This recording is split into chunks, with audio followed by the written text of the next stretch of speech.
I remember, like you said, like I think that second day, it all came back. And I was like, God, this is what I want to do. I want to get back in the car. There's a part of me that is alive again, that was dormant, that I just didn't feel the same. 5, 4, 3, 2, 1. You're on the ball. What a race! California's Kevin Harvick does it. Straight making right there.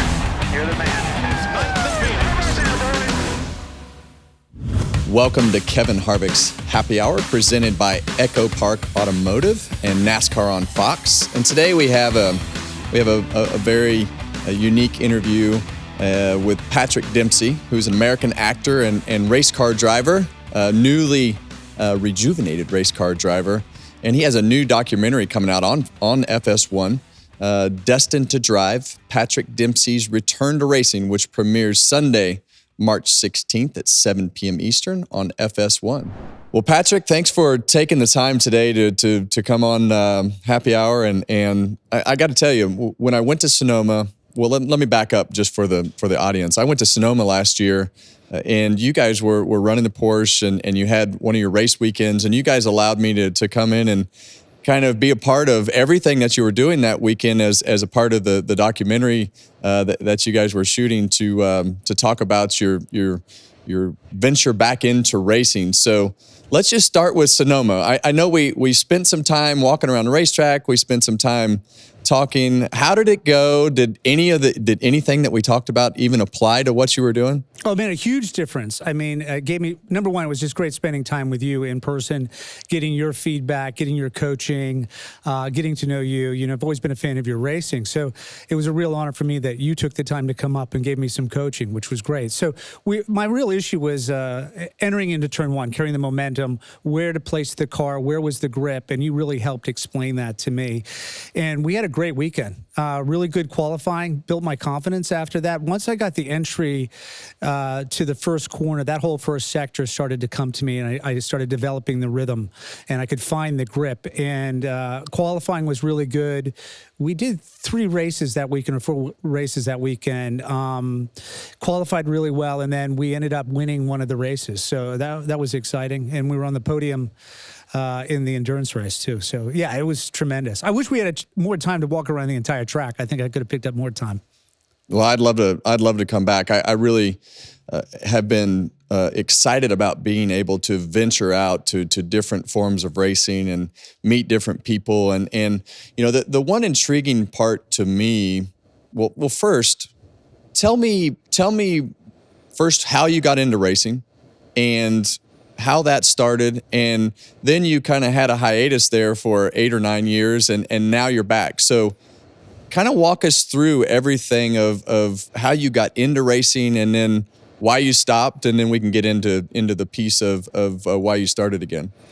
Yeah, so my father was a team owner. He had a little car that he ran, did some short track racing in Maryland, in that area. So I always grew up with a family that loved racing. So we were always watching the big races on TV, like Indy and certainly Daytona, Monaco Grand Prix, the stuff that was televised. I mean, at that time in the 70s, you didn't get as much coverage other than the big races. And that's where the passion for racing started. I also did a lot of ski racing. That was my real dream as a kid, was to be a ski racer and to eventually get to the Olympics. I ended up winning the main state championship in slalom. So my real hero as a kid was Inmar Stenmark. And so racing was always something that I loved. I always would watch the races on the weekend.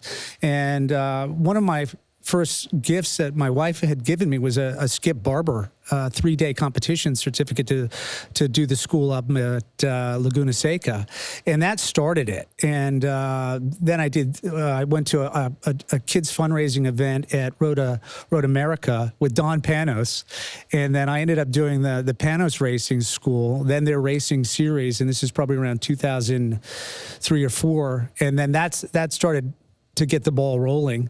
Went into the Coney Challenge, raced with Ford in that, and then started moving up. So that's where it started, with always the goal to get to Le Mans.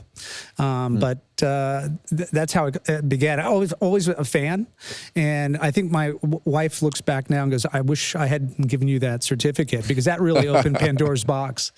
And then I raced pretty competitively up until about 2015. Did a full season in the WEC with Porsche. I had a program with Mazda for several years as well. But the goal was always to get on the podium at Le Mans. I remember the first time I went over there, I walked up and down pit lane. And I was like, God, I really want to race here someday. And that was my goal. And it took me about 8 years, or about 7 or 8 years to get to to do the first race there, which was in 2009, I think, something like that. So you had this dream to go to Le Mans. You live that out basically, and you accomplish that. And then you take some time off and you come back. So why come back? Why come back to race? Why come back and do what you kind of didn't do for several years? Because that's not easy. I know just from taking the several months off that I took and then getting back in Kyle Larson's Cup car last year just for practice, it felt like things were going a million miles an hour. I felt completely out of place, and it took pretty much the whole time just to be able to breathe correctly. So tell me, why come back? Where did that gap come from in your time off, and what was the desire and the final reason to come back and get back in the car? Well, the reason to stop was I reached my goals, and I couldn't justify the sacrifice that I needed to make, with my family. And and I know you know this, and I know you look at the teams that are on the road so many months out of the year. It's really damaging to your family unless your family's traveling with you. And I couldn't justify the sacrifice anymore. I had an opportunity to continue on, but at the same time, I felt like, once we had won in Japan, I could feel something internally snap going, this is the end. You got to get back. You got to be a father. I've done what I wanted to do. I couldn't justify the sacrifice anymore, which was the right choice. I had achieved my goal. I didn't have the same fire that I had before that was driving me. And I was much happier being at home. I had been working simultaneously on a show that was very demanding and doing the racing program. And it was just nice to be home, to be a dad. And as you know, I see you at the track with your son, you know what it's like. It's like once you've accomplished things on a personal level, to see your children and to be with your family and to help them, there's so much more joy in that in many ways. So that was the reason I stopped. And then my kids were getting older, and my boys, one of my sons, Darby, is like, you should get back into it, Dad. You really miss it. And I think when I started on the Ferrari film with Michael Mann, they asked me to come in to be a part of that and to do all the driving. And then that reignited things. But to your point, I couldn't believe how everything had slowed down for me. Everything felt so fast. It took me a long time to get back up to speed. Number one, physically, just my neck, my body. I don't think people realize the physical strength that you need and endurance that you need in those muscles to get back up to speed. But once I had enough seat time, things sort of popped and opened up again, where I was like, okay, now I'm getting back to the same feeling. And then there was an opportunity to run the Carrera Panamericana with Porsche in the GT4, and Tag Heuer had a program that they wanted to do. And I started doing some testing with John Wright and his team at Road America. And I remember, like you said, I think that second day, it all came back, and I was like, God, this is what I want to do. I want to get back in the car.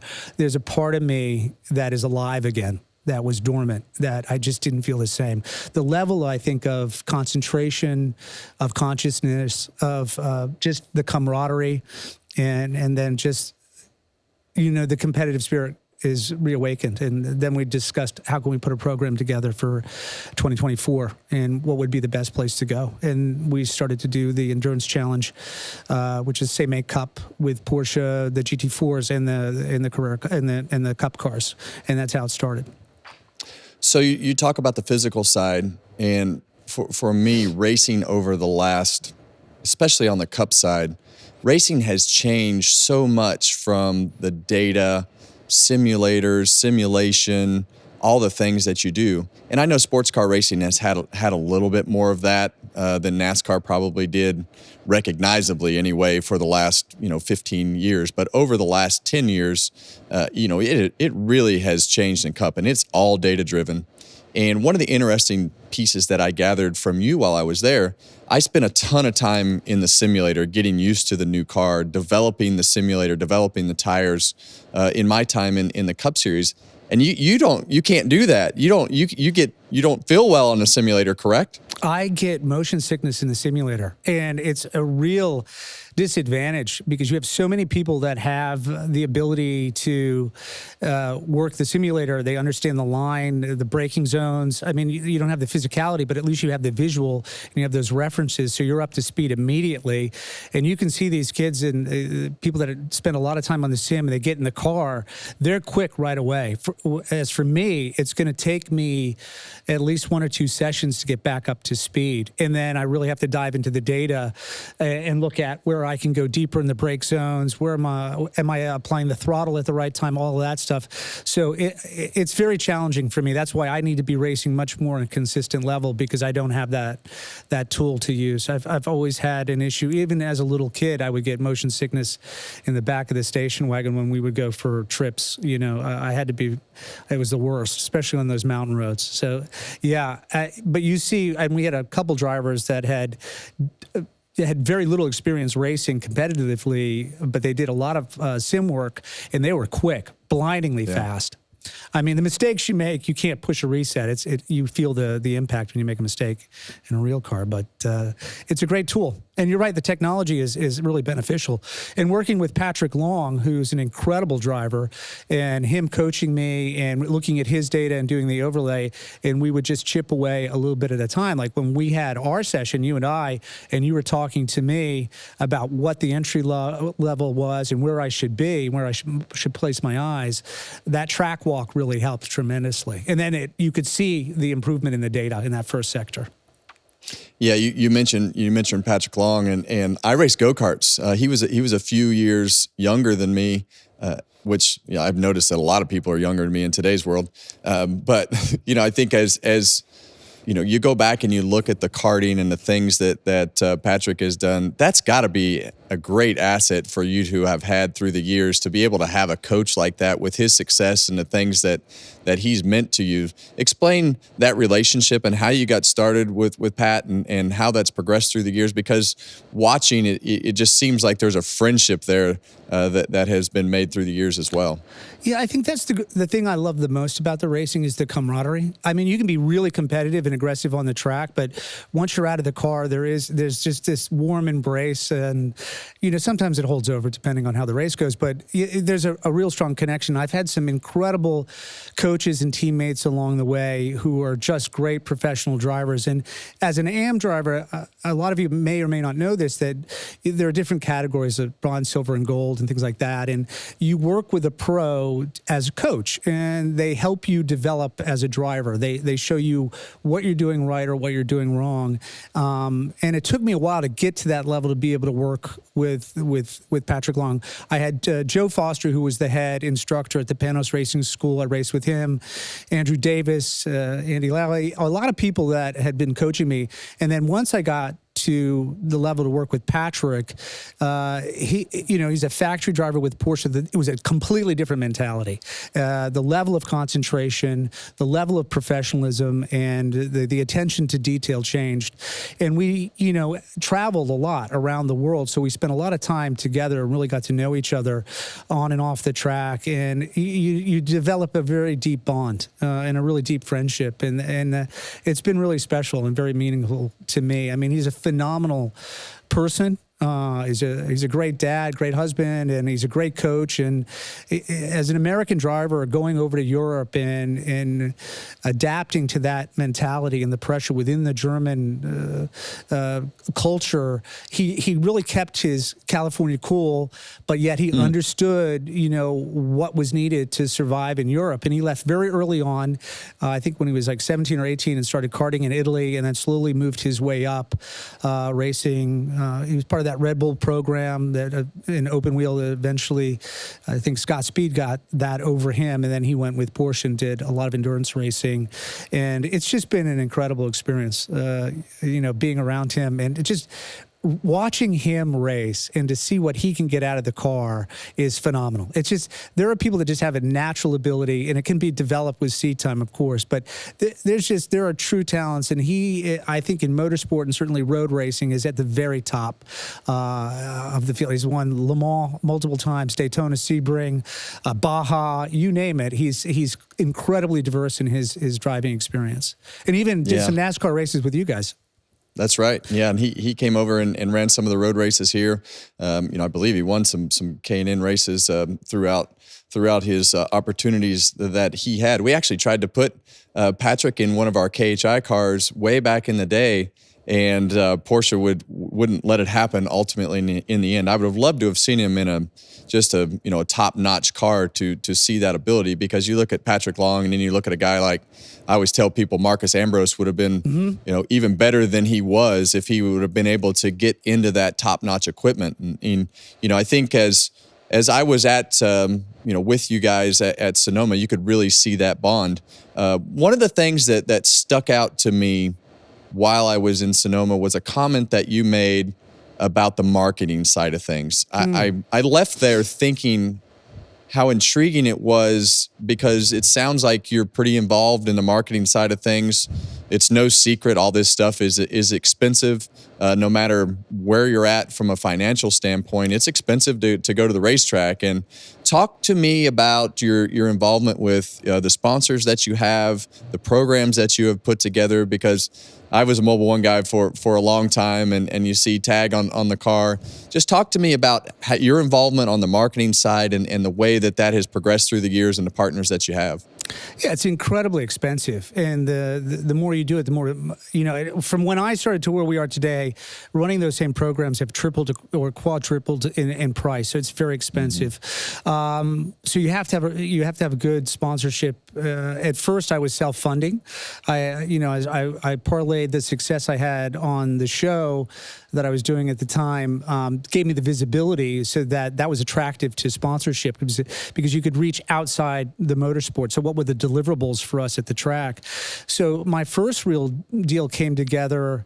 I was self-funding the Ford deal for the most part, and then Mazda came up to me and gave me a number of years. So that helped with partial budget. I had the car and some parts, but then I still had to raise enough money to keep the team going. And then I ended up buying a team and putting the money into that. So if you don't have the right partners, it's virtually impossible to do it. And I think this is what stops a lot of really talented drivers that you see in some place, like you do a Mazda Miata race or something like that. It's so competitive, and these drivers, if they had the right backing, they could go a long way. I was fortunate enough to have the visibility, and I capitalized on that as much as possible. And, Tag Heuer came on as a sponsor early on.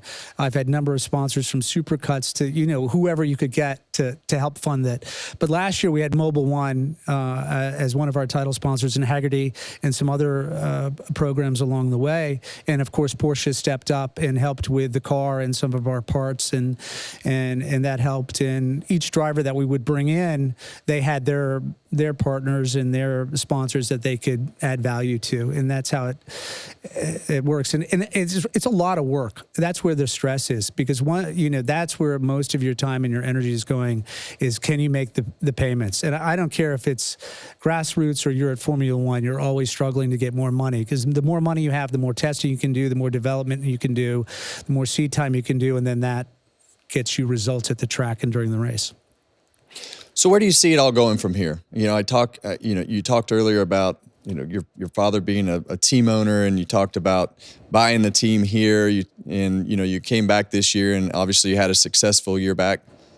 do you want to keep owning the teams and eventually put somebody else in your car in different series? Do you want to keep driving the car, owning the car, or do you want to do all of that? Where do you see it going as you go forward over the next few years? I just want to have fun now and do selected events. I know Patrick and I have been talking about stuff that we haven't done in the past, certain events around the world that we'd like to do, and find a balance if that's possible. Just enough testing so you keep your skills and your physical fitness up so that you can jump in to a car and be prepared to do it. There's a number of things that we're working on this year. We'll do some races internationally, some cup races here in America, and still putting that program together. I'll work with Porsche on, coming up on 50 years with the turbo, so we'll do some programs with that on the ambassador side, and then Tag Heuer, it helps my partnership with them. If I'm racing, it's authentic and true to the brand, so we'll do some events there. So we're still putting that program together for this year. So when you look at racing in general, what's left on your bucket list? You talk about having fun, and you talk about kind of being able to pick and choose, and I've noticed for myself, taking that pressure off and being able to pick races. And I'm fortunate I get to race with my son this year as we go through the season in the car, and that's something that I never really expected to do. But is there a bucket list left of things that you want to do, or are you just kind of just seeing how it comes as it develops, or is there a specific item or place that you want to go? I would have liked to have done some cup racing. NASCAR, I've never really had an opportunity. I did, the Richard Petty experience. It's not quite the same thing, but it'd be fun to test those cars and to do some oval races, or just at least test it. I know Frankie Muniz has got a program with Ford this year, and I'm happy to see him doing really well. I mean, the truck races would be appealing if I could do some testing there. I'm 59 years old, so my skills and my visibility at night, it's very hard doing the endurance races. Bathurst is a race I really regret not having an opportunity to do. That was something I wanted to do. The Nürburgring, absolutely terrifying. I wish I had done that at least once. But now I don't know. I mean, it's a young man's sport, a young woman's sport. I mean, you got to be physically fit and have the right skills. So, and I need to be smart about it so I can balance out my other career. But we'll see what opportunities come up. And if I have a chance to do those things, I'd like to do that, and just be an ambassador for the sport. Yeah. And as a team owner, it would be, it was fun to as an owner to win Le Mans. That was a great experience to be able to stand up there, and then as a driver to be on the podium as well. Mm-hmm. So I've done that. So I think I don't know what I would do next. I mean, I love off-road racing. I really enjoy that. I did the Baja 1000 and the Mint, and we had great success there. So it's a little rougher on the body, but I certainly love that stuff. So I don't know what I would do next. And it's a lot of work to put a team together and to be constantly hustling for the money to be able to be competitive and to have the right budget so that you're not worrying week to week if you're going to make payroll. What's your favorite form of motorsports to follow? I mean, I know this is a NASCAR show, but that doesn't matter. I mean, what do you follow? I like to follow F1. I like to follow Supercross. What's your favorite form of motor racing to follow? Well, certainly Formula One right now, I think, is certainly it really broke through with Drive to Survive. It changed the game completely. It's going to be fascinating to see the growth of that sport. Hopefully they don't grow too rapidly, but I really enjoy that. If it's a good race, the rain races are usually the most exciting because you never know what's going to happen. And certainly Brazil last year was, I think, the best race of the year in many ways because you didn't know what was going to happen, and that was exciting. And you're seeing more teams. It was nice to see McLaren come back, the struggle with Red Bull, and now we've got, Ferrari's going to be interesting to watch this year with Lewis Hamilton being over there. I think it's great for the sport. We've got Daytona coming up in a couple weeks. I always love watching that race. The endurance racing, WEC, motorcycle. everything. I love watching it. Know a lot of the drivers, so you root for them. And I think you were talking about this in one of the podcasts. It's great when you see the Formula One drivers come over and do different disciplines. Like Fernando Alonso is just a real passionate driver. And you look back at the generation of Dan Gurney, AJ Foyt, those guys were racing everything. Mario Andretti, those guys were in so many different types of cars. And unfortunately now, because of contractual obligations, things like that, we don't get to see that crossover. And that's what makes like the Daytona 24 so interesting, because you see such a diversity of drivers from different series around the world come together and compete. And that's exciting. And certainly at Indy, it's nice to see when the drivers come over and do that. I mean, that's a frightening race, but it was nice to see Fernando Alonso. I think that really won over a lot of fans here for him doing that race. When you look at F1, do you have a favorite driver? You know, I know a lot of the guys. It's hard to have a favorite, but I think the older you get, the more respect you have for Fernando Alonso, that he's competing at that level. He's got a good designer now with that car, so we'll see what happens there. But each one of them I've gotten to know through my relationship with Tag Heuer, even with Max Verstappen, watching him, you know, as he started at Red Bull to move his way up to become champion. Pierre Gasly, a lot of the guys, you know, are just really wonderful human beings, incredibly bright, well-rounded people that you enjoy being with. So it's hard to pick any one driver. And then you go through history, you know, like Fangio and Jim Clark, all of these guys, the history of the sport I really love. Dario Marino, you know, all of those guys are good friends. When it was in the, you know, with, I had the Indy program, that was fun to be around those guys at the height of that period. So when I look at F1, I love F1. My son and I, we love to follow F1 as well. And I'm so intrigued by the whole Lewis Hamilton in a Ferrari this year. How do you think that's going to go? It's going to be a different mentality than what he had at Mercedes, right? It's going to be a different culture. Although he's back with an engineer that he'd worked with early on in his career, I think that's going to be good. It will be interesting to see how he adapts. I know he just had his first test and he had a little bit of an incident, but that means he was pushing. So that's a good sign. I think it's going to be great for the sports. Great already financially for Ferrari. So it was a smart move on their part. And I think... was it Jacques Villeneuve's comment about it the other day was really quite fascinating. And I think he's right. I think it was a good play for them to do that. And I hope he does well. Charles Leclerc, I think he's good. That dynamic will be quite interesting to see how it unfolds and who will be the faster of those two drivers. That's going to be, I think, the most exciting thing to watch this year, is that dynamic within the team. Yeah, we've had some pretty good debates on here about, you know, the best driver in the world. And you know as well as I do, it's really difficult to have this conversation. And we've been taking Max Verstappen and Kyle Larson, and we've seen Kyle Larson obviously go to Indy. We've seen, you know, we've seen him go and do sprint car races, and we haven't seen Max do much outside of F1. But it's been a very fascinating conversation to have. And to me, that's really where the 24 hours of Daytona ties all of these different people together to be able to say, okay, we've raced against that guy, you've raced against this guy, but to have them on the same racetrack together is important for the motorsports world.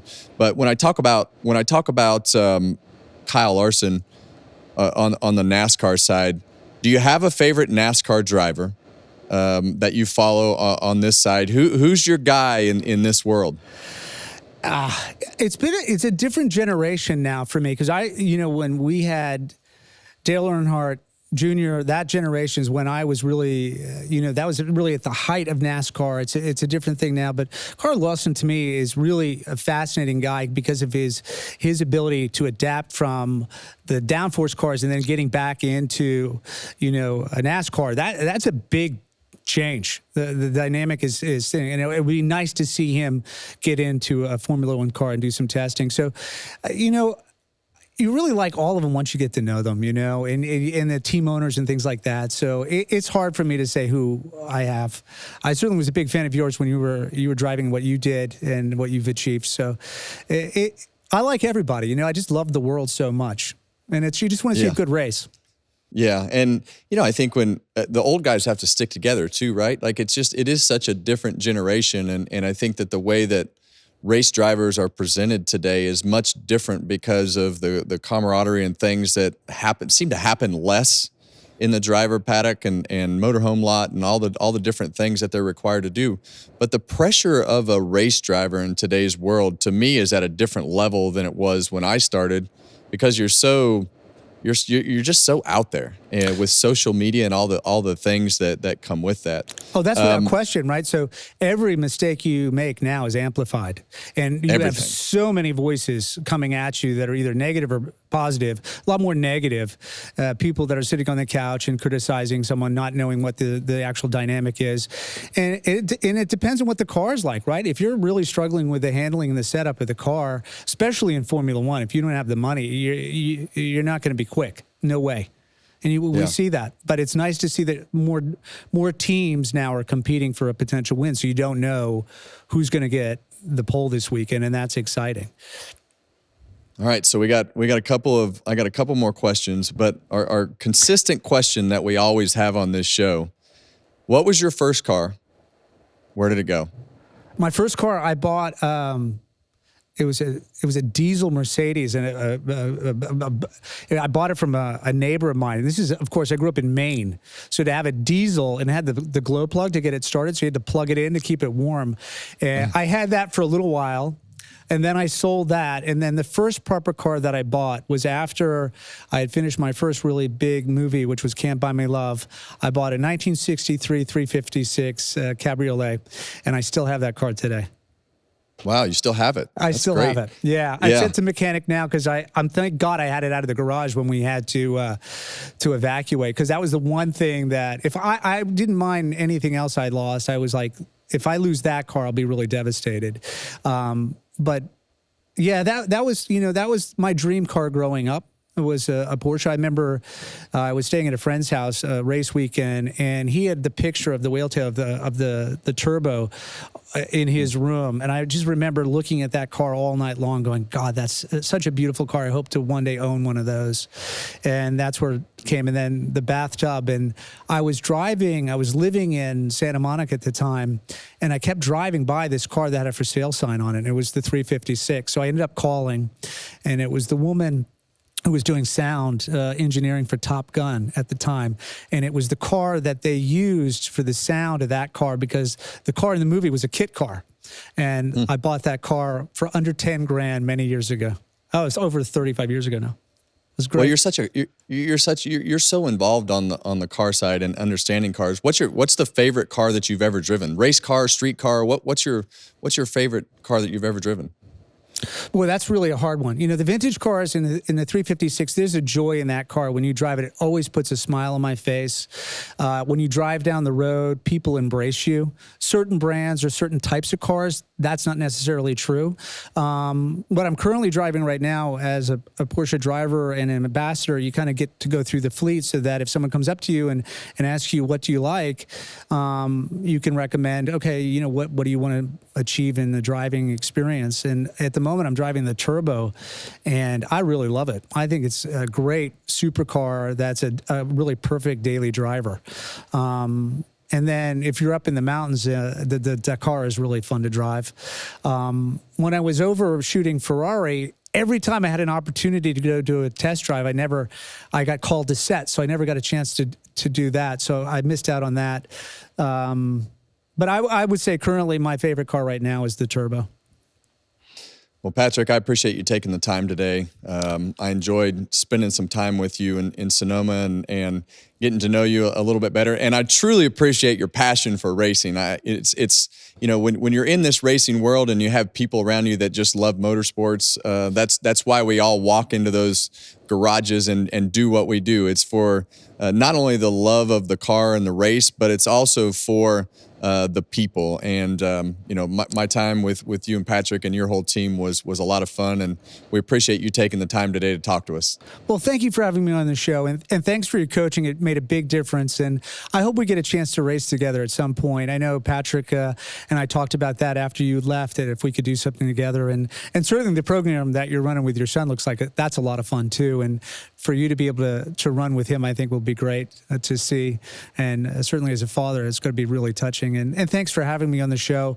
I really love this sport because of the camaraderie and the fellowship. There is, number one, we're very lucky and fortunate to be able to do this.